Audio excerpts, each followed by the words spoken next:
The mediator hadn't even opened her folder yet when my daughter reached into her bag and set a thick manila envelope on the table. My wife looked at it the way you look at a car accident on the highway. She knew what it was. I didn't. Not yet. That was 14 months ago, and I think about that moment every single day. My name is Walter. I'm 63 years old, recently retired, and I spent the better part of 4 decades believing I had the kind of marriage other people envied. I'm telling you this story not because I want sympathy, and not because I enjoy reliving it. I'm telling you because I think a lot of people out there are living the same life I was living, and they have absolutely no idea. So, let me take you back to the beginning. Sandra and I met in the summer of 1986 at a church picnic in Columbus, Ohio. She was 22. I was 24. I had just started my first real job as a junior civil engineer at a firm downtown, and I was renting a 1-bedroom apartment that smelled like someone else's cooking. She walked across that church lawn in a yellow dress, and I forgot what I was saying mid-sentence to the man standing next to me. He laughed. I didn't care. We were engaged within a year, married at 25 and 23. Her parents thought we were too young. My mother thought Sandra was too pretty for me, which she said with a laugh, but I always suspected she half meant it. Neither of us had much. I had a small savings account and a used Pontiac. She had a degree in art history and a dream of opening a pottery studio someday. I worked. That was what I did. That was what I knew how to do. I worked long hours, and I brought home a steady paycheck, and I told myself that was how a man showed love. In the first 5 years of our marriage, I was promoted twice. We bought a house in Westerville, and our daughter Lily was born in 1991. 3 years later, our son Marcus came along. Sandra didn't go back to work after Lily was born. We decided together that she would stay home and I would provide. That was the plan. That was our agreement. And for a long time, it felt like the right one. I want to be fair here. Sandra was a good mother when the kids were small. She was patient in ways I wasn't, creative in ways I couldn't be. She turned our basement into an art studio and taught the kids to paint and make things with their hands. Lily still has a ceramic bowl she made at age 7 sitting on her kitchen counter. Those were real years. Those were good years. But somewhere along the way, something shifted. I'm still not sure exactly when. If I'm being honest with myself, I think I missed it because I wasn't paying attention. Or maybe I was paying attention to the wrong things. I was always focused on the next project, the next deadline, the next promotion. By my early 40s, I was managing a team of 12 engineers and overseeing infrastructure contracts across 3 counties. I was proud of that. Sandra told me she was proud of me too. What she never told me was that she was lonely. I know that now. I understand it now in a way I didn't then. She had spent 20 years as my wife and the mother of my children, and somewhere in there she had stopped being a person with her own ambitions. The pottery studio never happened. The art degree sat in a frame on the wall of the hallway and collected dust. She watched me leave every morning with a briefcase and come home every evening with a tired face, and I think over time she started to feel like a piece of furniture in her own house. I'm not saying that excuses what she did. I want to be very clear about that. Nothing excuses what she did. But if I'm going to tell this story honestly, I have to include that part. The kids grew up and moved out. Lily went to Michigan State, came back to Columbus, got a job in accounting, and married a good man named Derek. Marcus moved to Denver and works in renewable energy. By the time I was 58 and starting to think seriously about retirement, it was just Sandra and me in that Westerville house. 4 bedrooms, a big backyard, a kitchen she had renovated twice. Just the 2 of us. I told myself it was peaceful. I think what it actually was quiet, in a way that meant something had already gone wrong. About 3 years before any of this came out into the open, I started noticing things, small things at first. A credit card statement that seemed higher than usual. A charge at a restaurant I didn't recognize. When I asked Sandra about it, she said she'd gone to lunch with a friend, and she said it in a tone that made me feel like I was being unreasonable for asking. So I dropped it. I dropped a lot of things. That was a pattern I'd had my whole marriage. Sandra had a way of responding to questions that made me feel like the act of asking was itself an accusation. Over 40 years, I had learned to pick my battles, and somewhere along the line, I had quietly stopped picking any of them at all. Looking back now, I can see exactly what was happening. But when you're inside it, when you've trusted someone for nearly 4 decades and built your entire adult life around that trust, your brain does not want to see it. It will do almost anything to avoid seeing it. I genuinely believed our finances were fine because Sandra had always handled the household accounts, and I had always trusted her with them completely.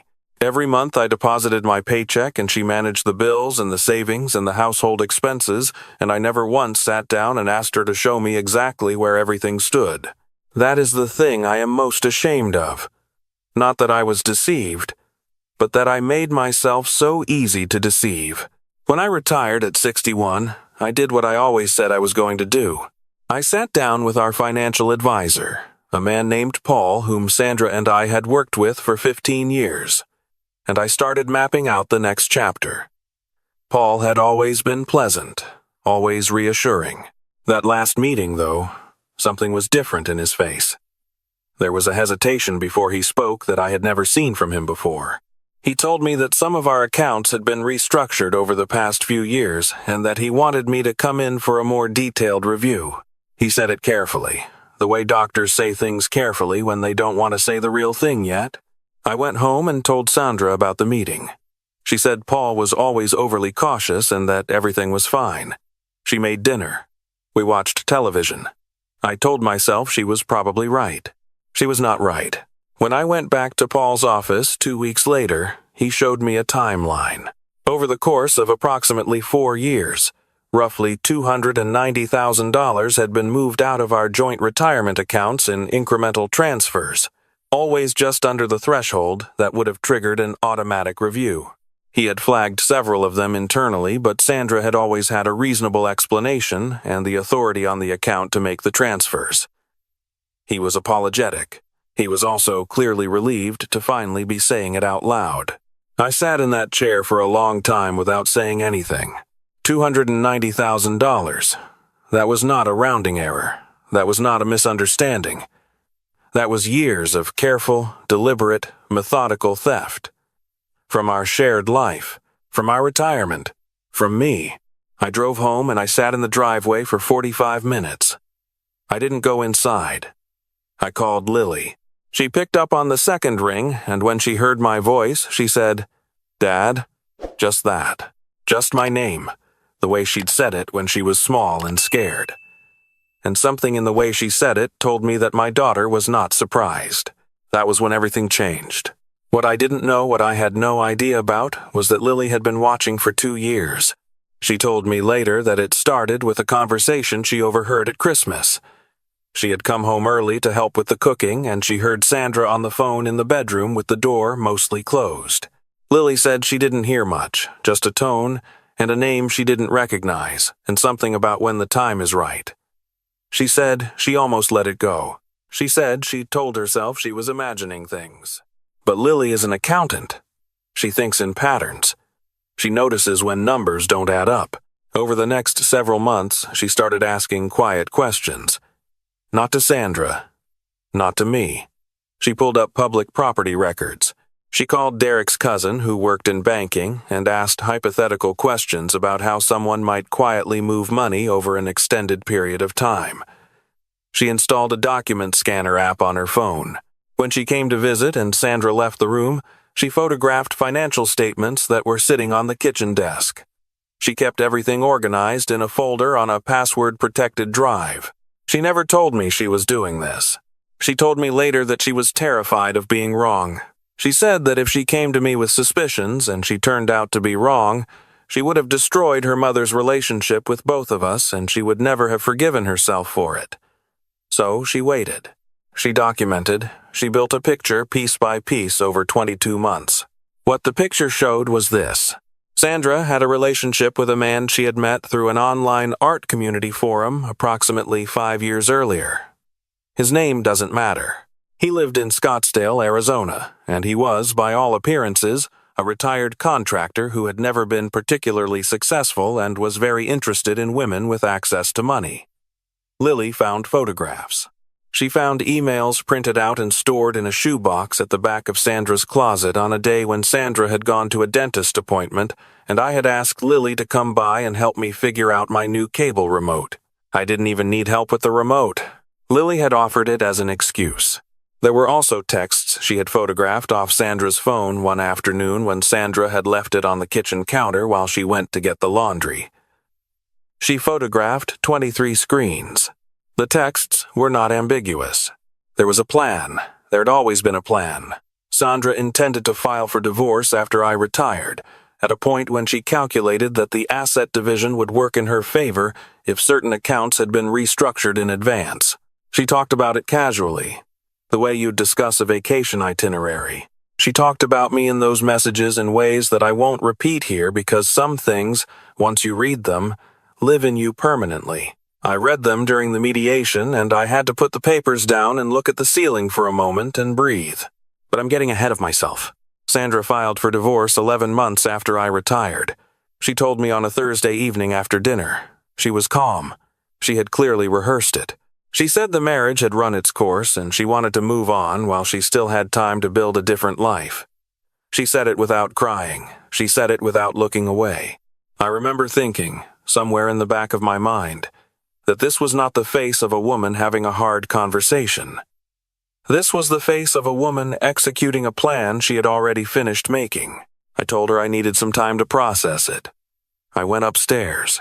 I sat on the edge of the bed in the dark for a long time. Then, I called Lily. She came over the next morning. She sat across from me at the kitchen table while Sandra was at a yoga class, and she opened her laptop and she showed me everything. I want to tell you that I handled it with grace and composure. I want to tell you that I calmly reviewed the documents and rationally formulated a plan. That is not what happened. What happened is that I put my face in my hands and I cried in a way I had not cried since my father's funeral. My daughter sat next to me and put her hand on my back and didn't say anything because there was nothing to say. When I finally looked up, Lily said, "Dad, I need you to let me and your attorney handle this. I need you to trust me the way I've trusted you my whole life." I told her I did, and I meant it. We hired an attorney. Her name was Patricia, and she came with 20 years of family law experience and the kind of quiet intensity that makes you feel like whoever is on the other side of the table from her is already in trouble. I gave her everything Lily had collected. She reviewed it for 3 days and then called me and told me that what my daughter had put together was, in her professional opinion, the most thorough private documentation she had seen from a non-investigator in 15 years of practice. She also told me that we needed to bring in a forensic accountant. The forensic accountant's name was Raymond. He spent 6 weeks going through every account, every transfer, every transaction. When he was done, the number was not 290,000. It was 341,000. When you included a home equity line of credit Sandra had opened in both our names without my knowledge, and a whole life insurance policy she had redirected the cash value from. Raymond presented his findings in a 40-page report that was organized by date, account, and transaction type. Reading it was like watching someone take apart your house brick by brick. Sandra had an attorney, of course, a sharp one. His name was Gerald, and he was the kind of attorney who comes into a mediation session already performing confidence. He had clearly told Sandra that with her years as a homemaker and the asset valuation in a no-fault state, she had a strong position. He walked in like a man who believed he was about to win. Mediation was scheduled for a Tuesday morning in March. The mediator was a retired judge named Beverly, white-haired and sharp-eyed, the kind of woman who has heard every story and is not impressed by any of them. Gerald opened by laying out Sandra's position. He talked about the length of the marriage, her contributions as a homemaker and primary caregiver, the lifestyle she was accustomed to. He was smooth. He was practiced. He suggested a division of assets that would have left me with significantly less than half of what remained after the transfers I didn't yet know how to prove, or so he thought. Patricia let him finish. She thanked him for his time, then she nodded at Lily, and Lily reached into her bag and set the manila envelope on the table. Gerald glanced at it. Sandra looked at it the way I described at the beginning of this story, like a car accident, like something you want to look away from but can't. Patricia said, "My client's daughter has spent the past 22 months documenting a systematic transfer of marital assets, totaling $341,000. She has also documented communications that establish premeditation, a parallel relationship conducted during the marriage, and what our forensic accountant has characterized as a deliberate strategy of financial concealment. We have the account statements, the transfer records, the communications, and a complete forensic audit. We are prepared to present all of this today, and we are also prepared to forward the relevant documentation to the Franklin County Prosecutor's Office." The room was quiet. Beverly looked at Sandra over the top of her reading glasses. Sandra turned to Gerald. He leaned over and they had a whispered conversation. Then he asked for a 15-minute recess. Beverly gave them 10. I sat in the hallway with Lily and Patricia. Lily held my hand. I didn't say anything. Patricia checked her phone. She was completely calm. I think she had expected this. When we went back in, Gerald's performance was gone. He looked like a man who had just been told the building was on fire. Sandra sat with her hands folded on the table and she didn't look at me. The negotiation that followed took 4 hours. I won't walk you through every detail because honestly, most of it was numbers and legal language that blurred together.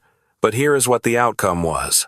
Sandra agreed to a full accounting of the transferred funds and a structured repayment plan for the money that had already been spent. She surrendered her claim to the house. She received a significantly reduced settlement that reflected the documented dissipation of marital assets. The equity line of credit in both our names was discharged from her portion, and Patricia filed a formal referral to the Franklin County Prosecutor's Financial Crimes Unit. The criminal process took longer than the divorce. But 7 months after that mediation, Sandra pleaded guilty to financial exploitation and first-degree theft. The sentencing guidelines were applied with the full weight of the forensic evidence. She received 4 years, with the possibility of early release, contingent on full restitution. I'm not going to pretend that felt the way I thought it would feel. When I found out about the sentence, I sat on my back porch and I felt nothing. Not relief, not satisfaction, not the closure people talk about. Just an enormous emptiness where 40 years of a life used to be. That lasted for a while. I won't lie to you about that either. What helped was work. Not the kind of work I'd done for 35 years, but a different kind. I started volunteering with a nonprofit that helps low-income homeowners navigate property repair assistance programs. I use my engineering background to assess structural issues for families who can't afford to pay for that kind of evaluation. On Tuesdays and Thursdays, I drive to different neighborhoods in Columbus, and I walk through houses, and I talk to people, and I write reports that actually help them keep their homes. It doesn't pay anything. It is the most useful I have felt in years. I also made some changes at home. I took a financial literacy course, which might sound ridiculous for a 63-year-old man who spent his career managing million-dollar infrastructure budgets. But it turns out there is a significant difference between understanding large-scale project finances and understanding your own personal accounts. I had never learned to watch my own money because I had always trusted someone else to do it. I won't make that mistake again. Marcus flew in from Denver when everything came out. He took it differently than Lily did. He was angry in a way that Lily wasn't not at me, but at the situation, at the loss of something he'd believed in. He and Sandra were always closer. I think the grief of it hit him harder. We talked for a long time one evening on the back porch, and he cried, and then he apologized for crying, and I told him that was the most unnecessary apology I had ever received. He laughed a little. We've talked more in the past year than in the previous decade combined. Lily, I don't even know how to describe in a way that does her justice. What she did required patience I don't have, courage I'm not sure I could have summoned, and a love for her father that she carried quietly for almost 2 years without saying a word. She watched me live inside a lie, and she chose to protect me by building a case instead of shattering my world prematurely. She made a judgment call that was far more sophisticated than any engineering decision I ever made. She did it alone. She told me once, when I asked her how she kept it together for so long, that she kept reminding herself of something I used to say to her when she was a kid and was upset about something that seemed unfair. I used to tell her, "The truth always comes out, Lily. You just have to give it enough room." She said she was just giving the truth enough room. I don't know what I did to deserve a daughter like that. I genuinely don't. But I am aware, every single day, of how differently this could have ended. Without Lily, I walk into that mediation with no documentation, no forensic audit, no evidence of the transfers. I lose half of what remained after $341,000 was already gone. I retire into a financial situation that would have been, at 63, essentially unrecoverable. And the person who did that to me continues on to a life in Arizona, comfortable and uncharged, while I try to figure out how to start over. That is not what happened. What happened is my daughter walked into a mediation room with a manila envelope and changed everything.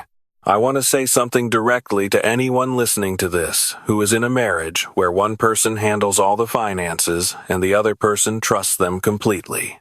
I am not saying your spouse is doing what mine was doing. The vast majority of people in that situation are not. But trust is not a financial strategy. Knowing where your money is, what accounts you have, what your statements look like, that is not a failure of trust. That is not an accusation. That is just basic responsibility to yourself. I had been married for nearly 40 years, and I could not have told you within $50,000 what our retirement savings were. I had signed documents at closing without reading them because Sandra said they were routine. I had not opened a credit card statement in years because Sandra said she handled it. I treated our finances the way I treated the weather. It just was what it was, and I assumed someone was tracking it. The forensic accountant told me that in his experience, the pattern he found in my accounts was not unusual. He said that extended financial exploitation within marriages tends to happen slowly and incrementally, and that victims often don't realize what has happened until they are already significantly harmed. He said the most common profile is a spouse who was trusted with complete financial authority over many years. He said it without judgment. I still heard it as a verdict. Here is what I know now that I didn't know then. Love is real. 40 years of mornings and holidays and hard times and children and small ordinary kindnesses, those were real things. They were not nothing. I don't think Sandra felt nothing for all of that time. I think she did love me in her way, for a while at least. And I think somewhere along the way she stopped, and then she made choices that I will never fully understand and that will never stop being a betrayal. Both of those things are true. Love can be real, and a betrayal can still happen. That is the hardest thing I have ever had to hold in my mind. I am 63 years old. I wake up in the house in Westerville, that is now fully mine, and I make coffee, and I read the news, and on Tuesday and Thursday mornings, I get in my car and drive to neighborhoods where people need help, and I help them. On Sundays, I have dinner with Lily and Derek. Sometimes Marcus calls from Denver. Once a month, I have lunch with an old friend named George, who has been my friend since graduate school and who, when I told him everything, simply said, "Well, what do you need?" and meant it. Last spring, a woman named Carol joined the nonprofit as a volunteer. She retired from the school district after 31 years teaching 4th grade. She is funny and direct, and when she disagrees with someone, she says so plainly without any drama about it. We have had lunch 3 times. I find myself looking forward to Tuesdays and Thursdays in a way I haven't looked forward to anything in a long time. I'm not in a hurry. I have learned the cost of not paying attention, and I have no intention of repeating it. But for the first time in a long time, I am paying attention. To my accounts, yes. To my documents, yes. But also to the people around me. To what is actually being said and what is being left out.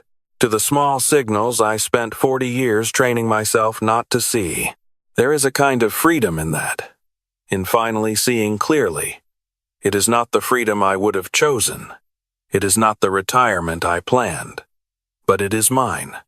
All of it is mine, and nobody is going to take it from me again. If you are watching this and you have a child who has ever protected you from something without you knowing, call them today. Don't text, call. Tell them what they mean to you.